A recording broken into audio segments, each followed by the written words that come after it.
사랑하는 영락교회 지체들에게 주 안에서 평화 인사를 전합니다. 오늘은 2024년 1월 17일 수요일입니다.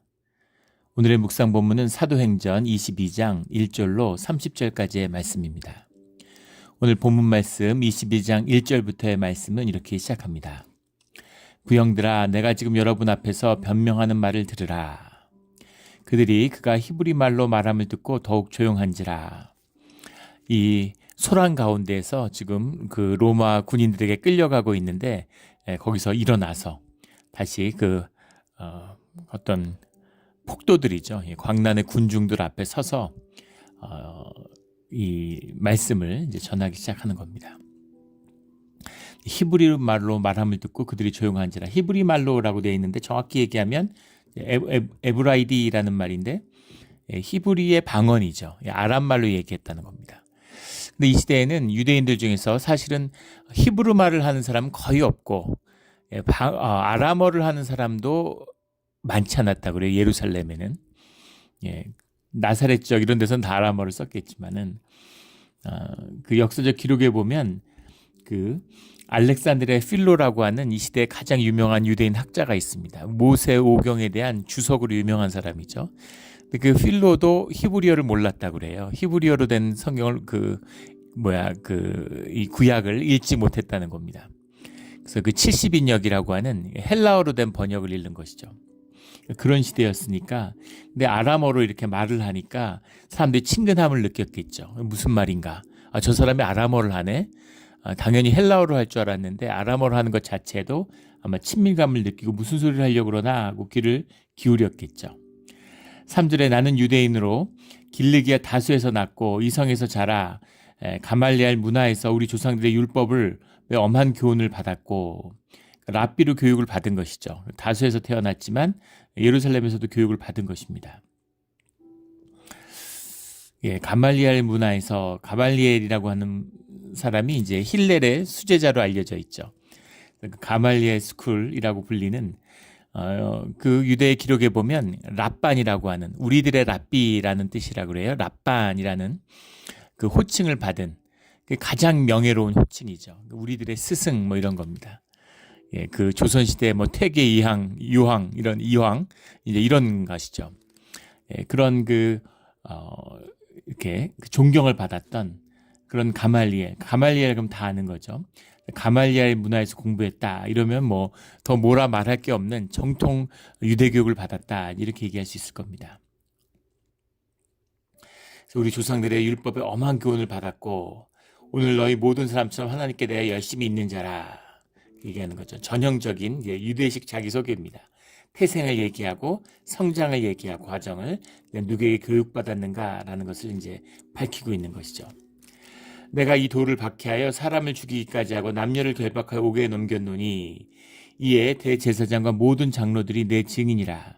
산헤드린의 공식적인 파송을 받아서 그 핍박에 대한 종교 재판에 대한 권리를 가지고 사람들을 핍박하던 사람이다 내가. 여기 있는 대제사장들과 제사장들이 증인이 아니냐 이렇게 얘기하는 거죠. 그 사람들이 나를 다 안다 이겁니다. 그래서 이 기독교를 박해하려고 내가 다메섹에 가서 사람들 끌어다가 벌을 주려고 다니던 종교 재판관이었다 이렇게 얘기하는 거죠. 반대로 산헤드린의 입장에서 보면 얼마나 뼈아픈 것이겠어요. 자기들이 가장 열심히 있고 율법적인 유대인의 상징과도 같은 그런 랍비였는데 그 사람이 크리스찬이 돼가지고 나사렛 예수를 메시아라고 선포하는 참 아프고 견디기 어려운 일이었겠죠. 이것은 이제 진실이니까 거기에 대한 간증을 선포하면서 이 절체절명의 순간에 죽을 수도 있었던 위기였는데 이 위기에서 어떻게든 살아남으려고 하지 않겠어요? 근데 거기서 돌이켜서 몰매를 맞고 죽이고 자기한테 몰매를 주던 군중을 향해 일어나가지고 예수 그리스도를 증거하는 것입니다. 정말 믿어지지 않는 바울의 열심이고 또 성령의 역사죠.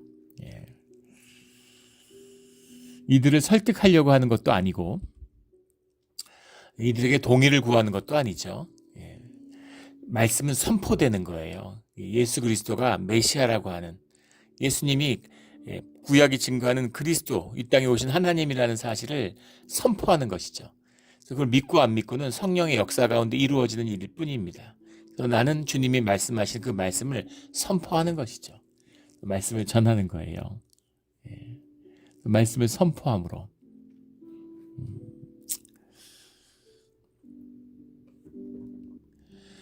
미국에서 가장 그 기독교의 미국 개신교의 역사에서 가장 영향력 있는 설교자, 전도자가 조나단 에드워드죠.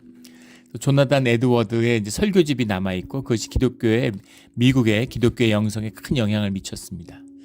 조나단 에드워드가 그 인디안 선교를 했는데 인디안 선교를 하는 그 오두막에서 이제 살았는데 백인이 목사가 있는 교회에 인디안이 올 리가 없죠. 사실은 교인이 아무도 없는 오두막집에서 여러 해를 산 겁니다. 한 4년 가까이를 살았어요. 그래서 거기서 주일마다 예배를 드리고 설교를 이제 전한 겁니다. 아무도 듣지 않는 설교를 쓰는 조나단 에드워드는 어떤 마음이었을까? 아니 그런 생각이 듭니다. 근데 그 설교문이 남아서 주님의 말씀과 뜻을 선포하는 귀중한 말씀으로 그렇게 쓰임을 받는 것이죠. 그런 것이죠.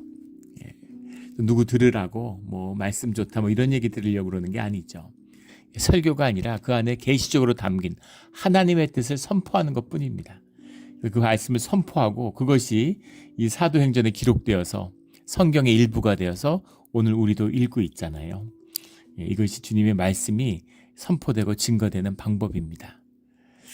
주님의 섭리, 주님의 역사 안에서 주님의 말씀이니까 이 바울을 존귀하게 쓰시는 거죠. 또 이 존귀함이 기억되는 것이죠. 이것이 주님의 영광입니다. 우리 주님의 영광 가운데서 신앙의 길을 걷는 우리 모두가 되기를 주의 이름으로 축원합니다. 여기 나오는 이 바울의 간증은 뭐 사도행전 9장에 나왔던 그 말씀이고 또 26장에서 한 번 더 반복됩니다. 근데 이 고백에 중요한 그 의미들이 있는 것이죠. 7절 사울아 사울아 내가 왜 나를 박해하느냐. 그럼 주님 누구시니까 라고 물어보니까 나는 내가 박해하는 나사렛 예수라 이렇게 말씀하시죠. 예수라는 이름은 이제 흔한 이름이었다 그러죠. 그 히브리어로 말하는 여호수아잖아요. 여호수아서의 여호수아입니다. 그 여호수아서를 이제 그 헬라 발음으로 한 것이 이제 예수죠. 예수란 이름은 가진 사람은 여럿이었지만 이제 나사렛 예수다 이렇게 말씀하시는 거예요. 이것도 의미 있는 말씀이시죠. 초기 기독교에서 이런 육신을 입은 예수님의 그 인간적인 부분, 100% 인간으로서의 예수님의 인간성, 신성을 누가 부정하겠어요. 그런데 인간성을 부정하려고 하는 것이 그 나스틱을 비롯한 그노시스주의자들을 비롯한 이런 집요한 이단들의 그런 그 공격이었죠. 그래서 육신의 부활을, 그러니까 이게 핵심이에요. 이게 복음의 핵심입니다. 육신의 부활을 이루셨다는 겁니다. 육신의 부활을 입고 부활하신 주님이 우리에게 당신을 나사렛 예수다 이렇게 말씀하시는 거죠. 이건 굉장히 사실 깊은 의미입니다. 내가 홍길동으로 살았는데 무슨 죽어가지고 천국 가면 청길동이 되나요? 그런 거 아니라는 거죠. 나는 홍길동입니다. 내가 홍길동으로 여기서 산 삶이 결코 헛되지 않다는 것이죠. 이 기억이 쓸모없고 쓸려 내려가는 없어지는 썩어지는 것이 아니라 영생 가운데 나를 만들어가는 나의 나됨을 고백하는 나의 소중한 경험이고 기억이라는 거예요. 내 인간적인 경험이 아니라 주님 안에서 주님과 함께 보냈던 그 나의 경험이 나를 만드는 나라고 하는 그릇을 만드는 소중한 나의 정체성을 이루는 그릇을 이루는 주님의 복을 담는 이 그릇을 이루는 그 시간이고 그 경험이라는 거죠. 세상의 눈으로 보면 너무 보잘것없잖아요. 나사렛 예수라는 건 너무 보잘것없지 않습니까? 나사렛에서 무슨 선한 것이 나겠느냐 이렇게 얘기하는 거죠. 예루살렘들은 무턱대고 나사렛을 멸시하는 겁니다. 오늘날 한국에서 그 흔히 말하는 조선족들을 생각하는 거랑 비슷한 거죠. 무슨 뭐 그런 일은 없지만 뭐 이를테면 뭐 태계 이황의 뭐 35대 손인데 뭐 유성룡의 무슨 30몇 대 손인데 그런데 그런 사람은 당연히 뭐 안동에서 고향이 안동이어야지 그런데 무슨 연변이다, 조선족이다, 이러고 말투를 조선족 말투를 쓴다고 생각해 보세요. 사람들이 권위를 받아들이고 싶어 하지 않는 것이죠. 그런 것처럼 나사렛에서 또 제자들도 다 나사렛 사람들 아니에요. 그러니까 그런 거부감이 있는 것이죠. 무학자고 목수의 자식이고. 그러나 사람들 세상의 눈으로 보면은 또 뭐 사생하고 뭐 하여간 세상에 안 좋은 건 다 갖춘 것 같아요. 그런데 그런 세상의 것에 아무 구애받지 않는 하나님의 형상으로서의 존귀함, 그 영광을 담는 그릇, 이것이 주님의 피조물의 비밀이다라는 것을 직접 몸으로, 삶으로 증거해 주셨죠. 예수님의 삶은 귀한 것입니다. 예수님의 삶이 가지는, 인간으로서의 삶이 가지는 그 파장도 엄청나죠. 칼 융 같은 그 독일의 심리학자는 그런 말을 했어요. 설령 만약에 예수님이 하나님의 아들이고 이 땅에 오신 하나님이 아니라 할지라도 인간으로서의 예수의 가르침과 그 파장도 아마 지금까지 영원할 것이다. 그렇게 얘기를 하는 거죠. 저도 그럴 거라고 생각합니다. 그런 위대함을 보여준 겁니다. 그것이 100% 인간, 100% 하나님이 한 몸 가운데 이루시는 주님의 놀라운 이 구원과 주님의 이 땅을 향한 부활과 구원의 주님의 뜻이 담겨있는 중요한 의미가 담겨있는 것이죠. 나는 내가 박해하는 나사렛 예수라, 이렇게 말씀하시는 겁니다. 그리고 또 보다 더 중요한 것은 바로 이런 살아계시는 인간의 육신을 입은 하나님을 바울이 만났다는 겁니다. 그래서 바울도 사도인 것이죠. 그래서 주님을 만나야 돼요. 주님을 만나야 됩니다. 주님을 만나지 않으면 종교에 지나지 않는 거죠.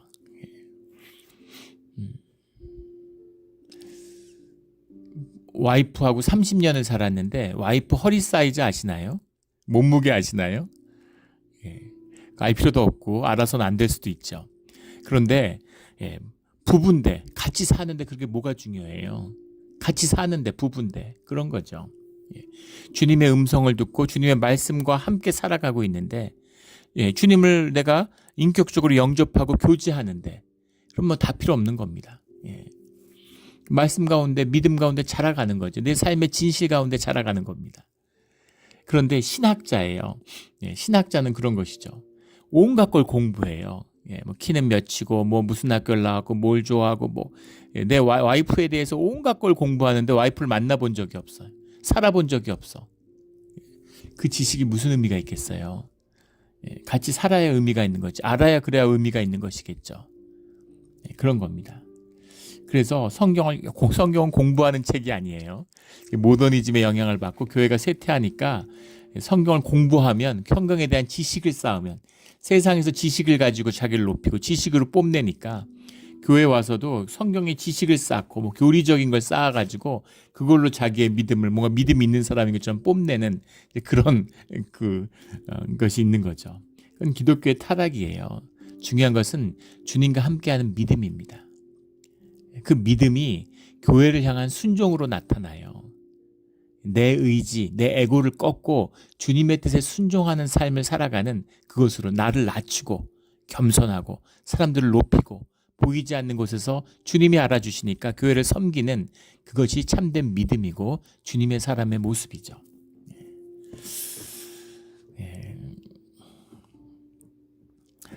우리 코로나 때 교회 이제 봉쇄돼 가지고 1년 동안 교회 못 나올 때, 그럴 때 교인들 가운데에서 전혀 드러나지 않고 말도 없고 조용하고 이런 분들인데 주중에 교회에 와가지고 조용히 잡초 뽑고 청소하고 가고 이런 분들을 봤습니다.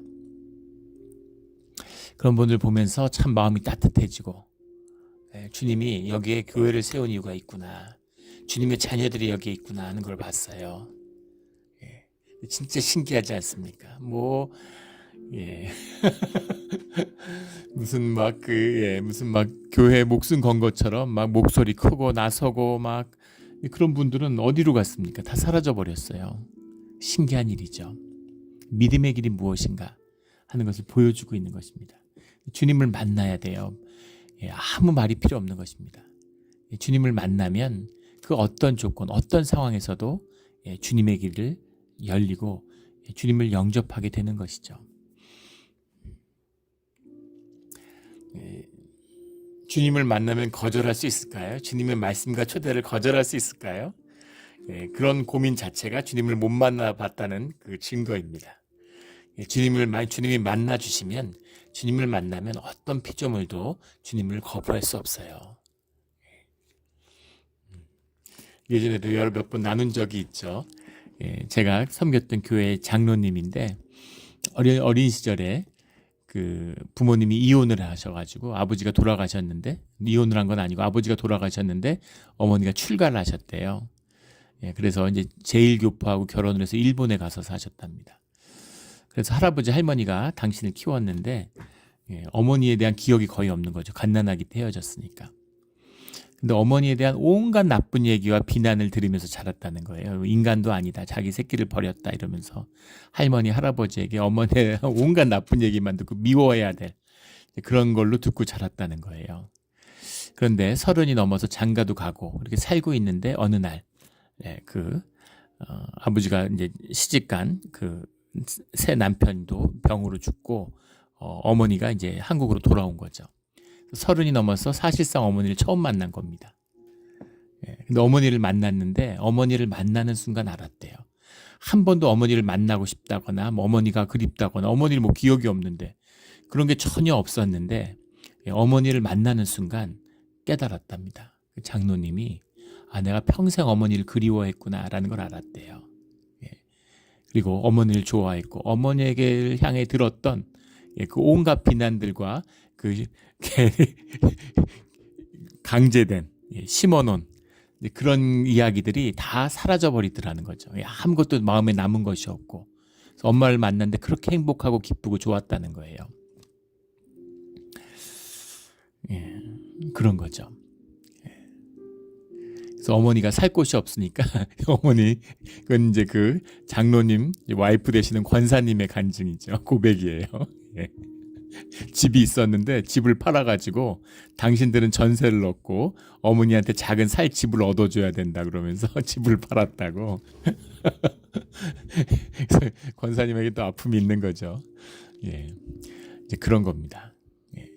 평생 보지 못했는데 평생 나쁜 얘기만 들었는데 어머니를 만나는 순간 아무 얘기도 필요 없는 거죠. 하물며 창조주인 주님을 만나셨는데 피조물이 만난 그 피조물의 반응이란 게 어떤 거겠습니까? 그 경험이 어떤 거겠어요?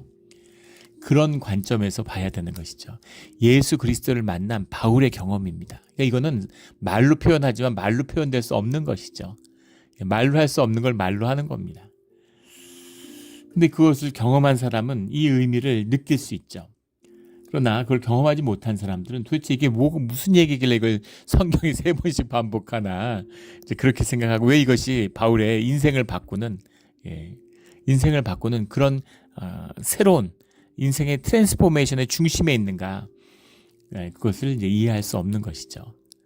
왜 유대인 사회에서 뭐 하나 흠잡을 것이 없는 완벽한 커리어를 쌓았는데 그들에게 쫓겨다니고 박해받고 매맞고 죽임의 위협을 받으면서 자기 삶을 전부 다 쑥대밭을 만들면서 그렇게 추구해야 할 복음과 도가 도대체 뭐냐는 거죠. 예수 그리스도의 만남입니다. 예수 그리스도를 만나는 살아있는 주님을 만나고 그 음성을 듣는 그런 우리의 신앙의 진실이 되기를 주의 이름으로 축원합니다. 그래서 그거가 안 되는 분들은 안타깝죠. 평생 교회를 다녔는데 그게 안 되는 분들이 있어요. 근데 그거 내가 열심을 내고 원한다고 되는 것도 아니죠. 주님의 은혜 가운데 있는 겁니다. 그런데 또 내가 원하지 않는다고 또 되는 것도 아니에요. 내가 간절히 원하지만 내가 할 수 있는 최선을 다하지만 주님의 은혜로만 가능한 것이죠. 은혜를 만나는 우리 모두가 되기를 주의 이름으로 축원합니다. 그래서 이제 또 주님 무엇을 하리까? 라고 이제 물어보니까 담메색으로 가는 길에서 내가 해야 할 모든 것을 거기서 누가 이루리라. 형제의 연합을 이뤄내고 교회와 하나가 되는 그런 인도하심을 주님의 그 길로 이끄는 것이죠. 16절에 보면 주의 이름을 불러 세례를 받고 너의 죄를 씻으라 하더라. 세례를 받고 너의 죄를 씻으라라는 이 말씀 가운데 들어있는 세례라고 하는 것이 이제 죄사함과 깊이 연결되어 있다라는 것을 보게 되죠. 죄사함을 씻는 것입니다. 죄사함을 통해서 죄를 씻는 것이죠. 그래서 우리가 이제 주님의 사람을 거듭난다는 것, 죄의 사슬에 묶여 있는 그 사슬을 끊는 거예요. 그래서 우리는 죄로부터 자유해질 수 있는 거죠. 주님 안에서. 세상의 종이었는데 이제 주님의 종이 됐어요. 나에 대한 권리가 세상에 있는 게 아니라 주님에 있는 겁니다. 이것이 세례가 표상하는 우리의 죄사함의 본질이라는 거죠. 이런 걸 강조하는 이유는 이제 구원파가 활개를 치니까 구원파들이 교리를 비틀어 가지고 사람들이 듣기 좋아하는 이야기를 하는 거죠. 죄사함을 받아서 이제 우리는 죄를 짓지 않는다고 얘기해, 죄가 없다고 얘기합니다. 들으니까 그럴 법하고 매력적이잖아요.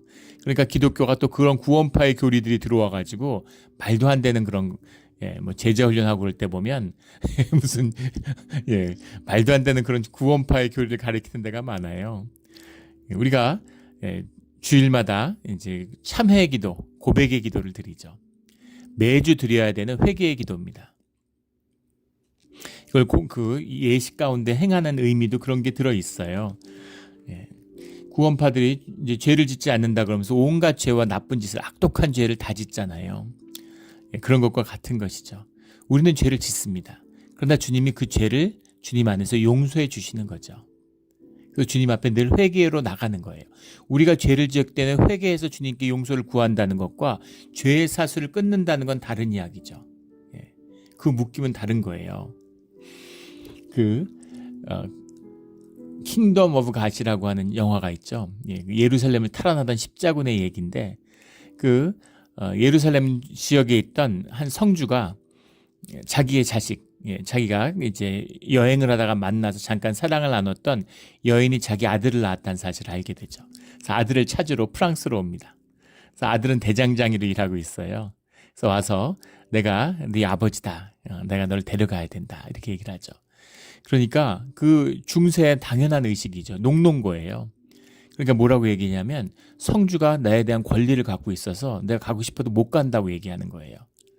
그러니까 그 아버지가 성주도 너에 대한 권리가 있지만 난 아버지로서의 아들에 대한 아버지의 권리가 있다. 그래서 그 아들을 데려가죠. 아주 상징적으로 우리가 세상 가운데 주님으로 가는 그것을 보여주고 있죠. 그래서 우리가 이제 그 주님에게 속한 자가 되는 겁니다. 그래서 그 감격을 맛본 거예요. 이 감격을, 죄를 끊는 그 감격을 맛보는 겁니다. 성령에 붙들린 자는 죄를 다스리는 권세를 가집니다. 내가 의식적으로 죄가 좋고 죄의 달콤함에 빠질 수는 있지만 내가 원하지 않는데 죄의 묶임 가운데 묶여서 죄를 짓는 그런 짓은 일어나지 않아요. 그 영광을, 그 능력을 경험하게 되는 것이죠. 그래서 그 감사함이 있습니다. 그게 세례의 참된 의미고 죄사함의 참된 의미예요. 생명의 권세죠. 그 영생이 우리와 함께하는 것입니다. 그 권세를 맛보고 거룩함으로 우리의 생명을 피워내는 우리의 신앙의 길이 되기를 주의 이름으로 축원합니다. 주님을 만나고 주님의 소명 가운데 부름을 받은 그런 바울에게 주어진 그 명령은 이방인에게 보내리라 라는 주님의 21절에 나오는 말씀이죠. 그래서 말씀을 자기를 변명하고 뭐 이렇게 그래야지 되는 상황인데 거기서 뜻밖에도 지금 유대인의 법을 폐한다고 흥분해서 이러는데 거기에 대고 기독교의 구원의 나사렛 예수의 구원의 교리를 선포해 버리니까 사람들이 기가 막혔겠죠. 이 말하는 것까지 그들이 듣다가 소리를 질러 이르되 지금 계속 이제 복음을 얘기할 참인데 여기까지 나오니까 이제 못 견디고 소리를 질러 이르되 이러한 자는 세상에서 없애버리자 살려둘 자가 아니라 반드시 죽여야 된다 이렇게 얘기하는 거죠. 뭐 이렇게까지 화가 나겠어요. 대적의 권세가 뒤에 있는 겁니다. 거짓의 권세가 있어요. 거기에 붙들림을 받으니까 이 대적의 아주 이런 간계죠. 주님은 내가 네 주인이다 이렇게 얘기를 하는데 마귀는 너의 주인은 너야 이렇게 얘기를 하는 겁니다. 속여요. 항상 숨기고 속이는 권세죠. 속이는 권세. 예, 너희 주인은 너야. 그러니까 그럴 법하잖아요. 내가 내 삶의 주인을 한다 그러니까. 그리고는 사실은 마귀의 종노릇을 하게 되는 것이죠. 살려둘 자가 아니라 하여 떠들며 옷을 벗어 던지며 티끌을 공중에 날리며, 전부 다 진행형입니다. 문법적으로 세 개가 동시에 일어나고 있는 거죠. 뭐 옷도 벗어 던지고 막 소리도 지르고 막 먼지를 일으키고, 그러니까 또 막 소요가 일어나는 거예요. 그러니까 천부장이 또 당황했겠죠. 바울이 무슨 말을 하니까 소요가 좀 진정되려나 했더니 더 소요가 일어나니까 당황해서 바울을 영내로 데려간 겁니다. 그래서 명해서 도대체 무슨 일 때문에 이러는지. 근데 그 천부장은 지금 바울과 이 사람들 사이에, 군중 사이에 끼어 있는 거죠. 예. 그래서 무슨 일인지 이러는지, 왜 이런 일이 일어났는지, 이 인간 때문인 것 같은데 한번 알아봐라, 이렇게 얘기하는 겁니다. 근데 우리 어제 나눴던 22장의 말씀 중에서 네가 21장 말씀이죠. 예, 네가 이전에 소요를 38장 21장 38절에 나오는 소요를 일으켜 자객 4,000명을 거느려 광야로 가던 애굽인이냐, 이렇게 얘기를 하는데, 예, 그 54년에 일어났던 사람들 감람산으로 가서 그런 봉기를 하고, 그 로마 총독 벨리스에게 진압을 받았다. 요세푸스의 역사에 기록되어 있는 자인데, 그 사람이 도망갔다가 다시 돌아오겠다고 했는데 그 사람이 다시 돌아온 건가 하고 경계하는 거죠. 다시 로마에 대한 반란인가? 그런데 이게 반란은 아닌 것 같은데, 왜냐하면 사람들이 반란은 아닌 것 같고, 이게 정확히 실체가 뭐죠? 이렇게 흥분하는 거지? 그 내용을 알아봐, 파악해, 이렇게 된 겁니다. 예, 그런데 뭐 이 당시에 무슨 인권이 있겠습니까? 뭐가 있겠습니까? 그러니까 채찍질해서 한번 신문해봐. 예, 고통을 가하면 이제 진실이 나오는 거죠. 근데 이것도 인간의 진실입니다. 예, 과학이죠, 사실은. 예, 그 사또 재판, 네 죄는 네가 알렸다, 이런. 사람이 계속 고통을 가하면은 그 안에서 진실이 나오게 돼 있습니다. 예, 예수님이 십자가의 고통 가운을 지켜본 백부장이 이 사람은 참된 정말로 의인이었구나, 이렇게 얘기하죠. 사람이 고통을 받으면 안에서 악이 받치게 돼 있어요. 악이 나오게 돼 있어요. 그런데 그런 게 나오지 않는 거죠. 그래서 이 사람은 안에 선이 있구나, 의인이구나, 선밖에 없구나, 이렇게 이야기하는 겁니다. 놀라운 고백이죠. 채찍질해서 신문하라. 그러니까 가죽줄로 바울을 매서 이제 때리려고 그러는데, 백부장도로 이르되 너희가 로마 시민 된 자를 죄도 정하지 아니하고 채찍질할 수 있느냐, 이렇게 얘기하는 겁니다. 그 백부장이 듣고 와서 천부장에 전하여 이르되 어찌하려 하느냐, 이는 로마 시민입니다, 이렇게 얘기하니까 천부장이 당황한 거죠. 그래서 바울에게 와서, 백부장이 얘기하고 천부장이 직접 왔다는 것 자체가 굉장히 당황했다는 얘기예요. 그냥 무지몽매한 인간을 유대인인 줄 알고 붙들어 왔더니 로마 시민이라고 하니까 당황한 겁니다. 그래서 천부장이 대답하되 나는 돈을 많이 들여 이 시민권을 얻었노라. 바울이 이르되 나는 나면서부터라. 바울은 유대인인데 어떻게 나면서부터 로마 시민일까? 그러니까 다소가, 이 아나톨리아 지방에 있는 다소 지역이 주전 150년경, 정확한 연수는 기억이 안 나는데, 그 정도의 이제 로마로 편입이 되죠. 보통 그 로마가 그 시를 편입할 때 그 시의 엘리트들은 로마의 시민권을 부여합니다. 지배층을 로마의 통치에 협조하라는 얘기죠. 그래서 그럴 때 이제 로마의 시민이 됐을 수도 있고, 아니면 뭐 상업적으로 부흥을 해서 나중에 돈을 주고 샀을 수도 있습니다. 역사의 기록에 보면 클라우디우스 황제 때 이 대대적으로 이 시민권을 팔았다 그러죠. 돈을 받고. 지금도 이제 그런 거 많잖아요. 한국에서도 이제 병역을 안 지으려고 연예인 이런 사람이 페루 시민권 이런 거 샀다가 돈을 주면 시민권을 살 수 있는 거죠. 그런 나라가 수십 개국 된다 그래요. 그렇게 이제 시민권을 파는 것처럼 로마도 재정이 어려울 때마다 시민권을 팔았습니다. 로마의 시민권을 파니까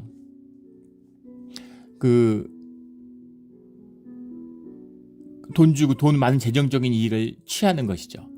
근데 재밌는 것은 23장 26절에 가면 이제 총독에게 보고하면서 클라우디오 루시아는 총독과 각계 무난하나이다, 이렇게 되어 있습니다. 클라우디오예요, 이름이. 클라우디오, 이 천부장의 이름이. 근데 이 클라우디우스 황제 때 돈을 주고 시민권을 산 사람들이 클라우디우스라고 하는 이름을 많이 취했다고 그러죠. 공교롭게도 이름이 클라우디우스라서 돈을 많이 들여 시민권을 얻었다. 보통 군복무를 하면 게르만족이든 뭐든 군복무를 하면 군에서 공을 세우고 이러면 시민권을 얻게 되는 거죠. 그래서 이제 그렇게 돈을 들여서 나는 시민권을 샀다. 근데 바울은 이르되 나는 나면서부터다, 이제 이렇게 얘기하는 거죠. 로마 시민들은 토가라고 그러죠. 이렇게 그 무슨 커튼 같이 보이는 그런 걸 몸에다 이렇게 칭칭 감아서 옷처럼 입고 다녔는데 이제 그게 굉장히 불편했다는 겁니다. 그래서 평소에는 입지 않고 우리 한국 사람들이 한복 입는 것처럼 무슨 중요한 행사가 있을 때나 명절이 있을 때나 그런 때만 그걸 입는 거죠. 그리고 자기가 로마 시민이라는 것을 이제 드러내야 될 때, 그럴 때 이제 토가를 둘렀다고 하는데, 바울은 자신이 로마 시민이라는 정체성이 아니라 유대인이라고 하는 정체성이 있으니까 그런 걸 하고 다니지 않아서 알아볼 수 없는 것이죠. 시민권을 가졌다라고 얘기하니까 당황하는 겁니다. 렉스 줄리아라고 하는 뭐 유명한 법 있죠. 여러 가지 원칙들이 있는데, 그 로마 법 중에서 로마인은 취해법권의 기원이 됐다고 그러죠. 어느 나라 어디에 가서 무슨 죄를 지었든지 로마법에 따라서 처벌을 받는 겁니다. 애굽에 가서 법을 어겼는데 애굽법을 어긴 건 문제가 되지 않아요. 애굽에서 사람을 죽였다. 그럼 애굽의 법정에 세우는 게 아니라 로마의 법정에 세우는 거죠. 그러니까 완전히 깡패법이죠. 제국주의 시대 때 이걸 뽐따 가지고 치외법권이다라는 걸 만들었습니다. 한미 교섭으로 그런 협정을 맺은 게 있죠. 그래서 미군도 한국에서 죄를 지어도 미국 법에 의해 처벌을 받아요. 예전에 무슨 이 미군이 훈련하다가 장갑차에 여중생들이 죽었는데 그거 범인을 한국 법정이 세우지 않는다고 뭐 난리가 났었습니다. 근데 그거하고는 다르죠. 그거는 한국의 상호적인 것이에요. 그래서 한국이 군인이 미국에서 죄를 져도 마찬가지입니다. 유명한 백대령 사건이라는 것이 있죠. 무관으로 와 있던 한국 군인이 미국에서 군사 이런 정보를 빼내다가 걸렸죠. 그래서 만약에 그런 게 없었더라면 소파 협정이라는 게 없었다고 하면은 무기징역 살았을 겁니다. 이스라엘하고 미국이 그렇게 친하고 한 나라처럼 그렇게 그래도 미국의 방산 같은 거 비밀 같은 걸 빼내다가 걸린 이스라엘 간첩이 있어요. 종신형을 살고 있는데 이스라엘 총리가 될 때마다 미국 대통령을 만나면 그 사람을 석방해달라, 교환해달라, 이렇게 추방해달라 이렇게 요구를 합니다. 그런데 20년이 지나도 미국이 거기 응하질 않아요. 그런 거에서 철저합니다. 근데 백대령도 종신형을 미국에서 살 뻔했는데 한국으로 데려왔죠. 한국에서는 형식상 무슨 처벌을 법적인 걸 하긴 했지만 뭐 거의 형식적인 것이고 영웅 대접을 받죠. 연금도 다 받고 그렇게 굉장히 오히려 조용히 높임을 받는 거죠. 그런 겁니다. 서로 그거는 소파 협정이라는 건 상호적인 것인데 로마 시대의 법률이라고 하는 건 렉스 줄리아라는 건 일방적인 거예요. 그러니까 유대인들은 죄를 지면 당연히 로마의 처벌을 받습니다. 형법을 저지르면. 그런데 로마인은 거기서 무슨 죄를 져도 유대법정이 세워지지 않고 유대법정 자체가 세울 수가 없어요. 유일하게 세울 수 있는 유대법정이라는 게 산헤드린의 종교법정입니다. 유대인들이 종교적으로 워낙 극성스러우니까 또 그런 종교라는 문제는 거기에 얽혀들면 어려워지잖아요. 판단하기도 어렵고 정확히 뭐가 문제인지도 모르고 어차피 유대인 랍비들이나 뭐 이런 사람들에게 의지해야 되는 그런 법정이니까 그거는 그냥 종교에 대한 것이면 그건 너희가 알아서 해 이렇게 그걸 주는 거죠. 그래서 예수님을 십자가에 못 박을 때도 그 종교적인 문제인데 종교적으로 문제 삼을 수 없다는 걸 알고 있는 거죠. 그러니까 교묘하게 그것을 이제 로마에게 떠넘기는 그런 모습이 나타나는데 바울 때도 똑같은 모습이 나타나고 있는 거죠. 그래서 오히려 그를 결박한 것 자체도 이제 두려워하는 거죠. 로마 시민을 보호해야 하는 것이 로마 군대의 사명인데 이게 로마의 힘입니다. 로마가 법에 의한 지배를 세웠죠. 로마가 세계 제국이 된 비밀이고 나중에 뭐 대영 제국, 미국도 마찬가지죠. 법에 의한 지배라고 하는 것이 그 나라를 번영시킨 국가는 왜 쇠퇴하는가라고 하는 유명한 이제 고전 책이 있죠. 이제 고전의 반열에 오른 그 책에서 이제 멕시코하고 미국을 비교합니다. 우리 시대에는 미국이 당연히 더 잘 사는 것 같지만 역사적으로 늘 멕시코가 잘 살았죠. 멕시코야말로 정말 적과 꿀이 흐르는 땅이죠. 경제학의 최대 난제가 두 가지가 있는데 하나는 멕시코가 왜 못 사는가라는 것이고 또 하나는 한국이 왜 잘 사는가라는 거에 있다 그래요. 한국은 못 살 조건을 다 갖췄죠. 한국은 정말 아무것도 없는 나라입니다.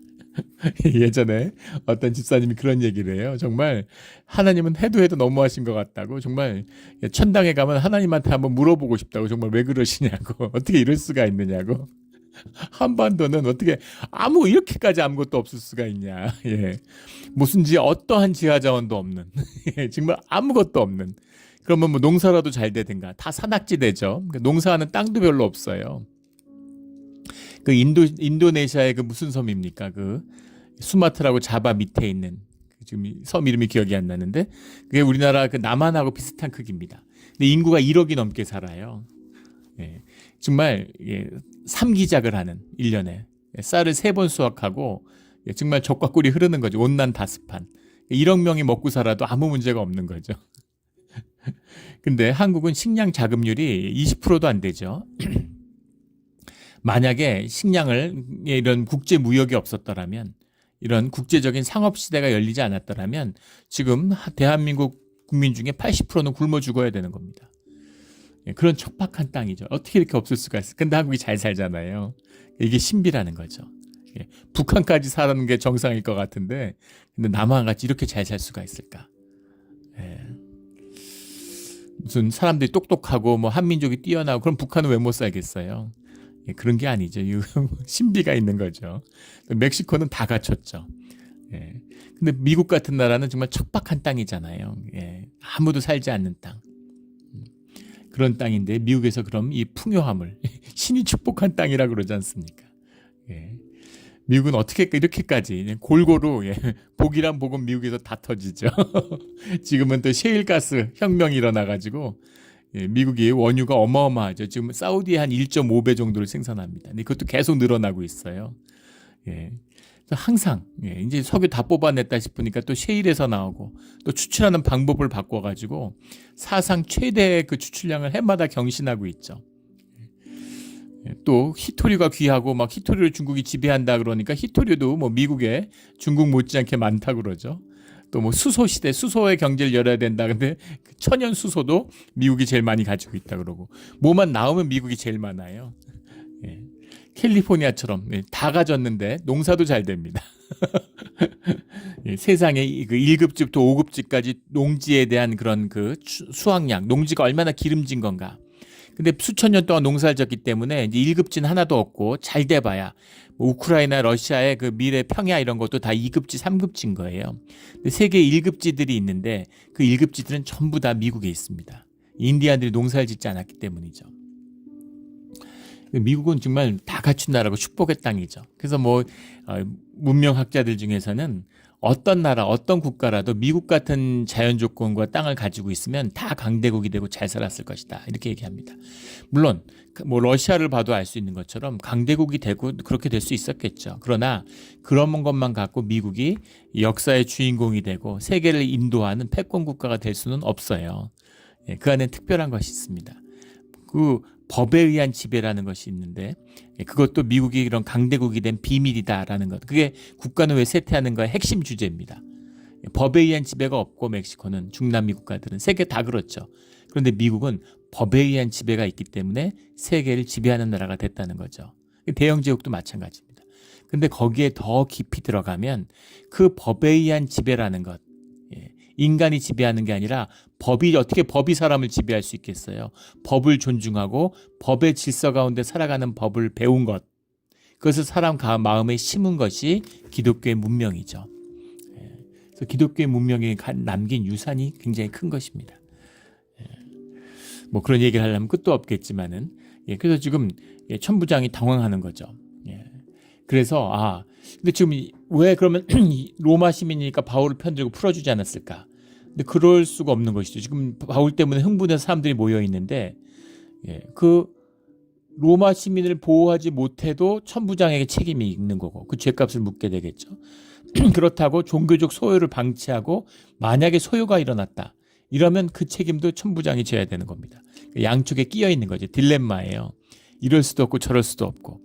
바울을 벌줄 수도 없고 뭔가 유대인들을 격동시키고 있는데 무슨 말인지 알아듣지는 못하는데 그러니까 이 문제를 그렇다고 이 소요를 방치할 수는 없으니까 유대 법정에 산헤드린의 공회 앞에 보내서 그 죄를 밝혀야 되겠다. 그래서 유대인들의 분도 풀어주고 또 법적으로 자기의 책임도 벗어나는 이런 선택을 하려고 하는 것이죠.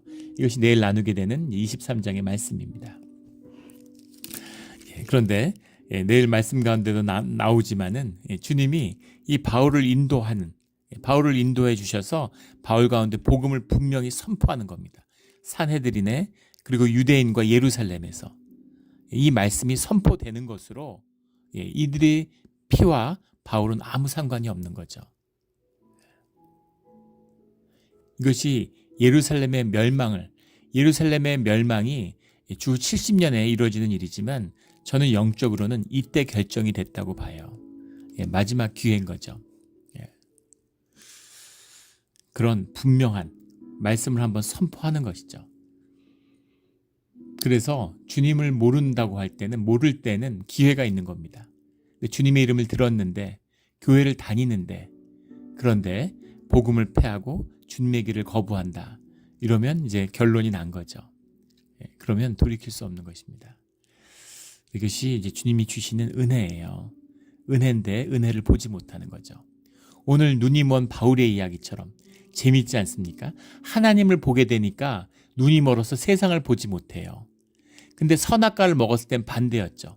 주님을 보지 못하는데 눈이 밝아져서 세상을 보게 되는 겁니다. 세상이 밝히 보이는 게 세상 가운데 복이겠죠. 뭐 금리가 어떻고 뭐 채권이 어떻고 뭐 자산 관리를 해가지고 돈을 불리고 뭐 부동산을 투자하고 이러면은 뭔가 되게 성공적이고 좋은 것 같잖아요. 근데 다 떠내려가는 잠시 잠깐 하는 인생을 낭비하는 것이었다는 것을 죽음 앞에서 깨닫게 되겠죠. 주님을 보고 주님의 뜻에 따라 살고 주님의 음성을 듣는다는 게 세상 가운데 그렇게 어리석은 일이 뭐가 있겠어요. 세상이 둔감해지고 세상의 흐름을 쫓지 못하는데 낙오되는 것 같고 뒤처지는 것 같고 어리석어 보이죠. 그러나 주님을 바라보고 주님을 볼 수 있는 그 본질에 닿을 수 있다는 것이 생명의 길에서 보면 그거보다 귀한 것은 없는 것이죠. 우리 지난 주일에 나눈 설교 말씀의 예화로 쓴 것처럼 지금 배가 가라앉고 있는데 사서삼경을 알면 무슨 의미가 있습니까? 헤엄을 쳐야지. 그런 것이죠. 우리 이런 본질의 역사, 본질에 닿아서 영생의 길이 열리는 우리의 삶의 자리가 되기를 예수 그리스도 이름으로 축원합니다. 아멘. 기도드리겠습니다. 하나님 아버지 감사합니다. 저희 주님을 만나서 세상을 향하여 눈이 멀고 주님을 바라볼 수 있는 눈을 띄우게 해주신 것 감사드립니다. 늘 주님을 바라보고 주님의 음성을 들으며 주님의 길을 걷는, 세상으로 보면 한없이 어리석어 보이지만 주님의 지혜가 우리와 함께하기에 우리가 주님의 믿음으로 행하는 모든 어리석은 일들이 결국은 주님의 지혜요, 주님과 협력하여 선을 이루는 주님의 의가 되는 것임을 삶으로 누리는 살아있는 믿음, 신앙의 열매를 먹는 우리의 삶의 자리, 기도의 자리가 되게 하여 주시옵소서. 감사하며 예수 그리스도 이름으로 기도드렸습니다. 아멘.